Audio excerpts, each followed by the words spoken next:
साथीहरू नमस्कार। आज ट्युनिसियाको सुस स्थित मारियट होटलमा एक हप्ताको हलिडे मनाएर अब आज फर्किने अन्तिम दिन।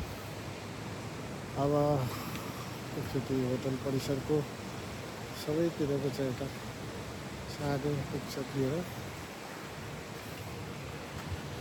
हामी तलतिरको पनि स्विमिङ पुल समुद्र बडो अनौठो खालको चाहिँ साह्रै रमणीय खालको चाहिँ होटल रहेछ।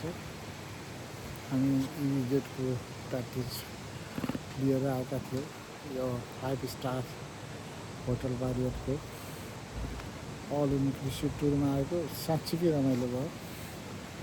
र यो कुनै जाडो छल्नको लागि यदि स्कटल्यान्ड र कुनै ठाउँबाट गर्मी ठाउँमा आउन चाहनुहुन्छ भने ट्युनिसियाको सुस स्थित होटल मारियट 5 स्टार होटल एकदमै रिकमेन्डेड छ। धन्यवाद।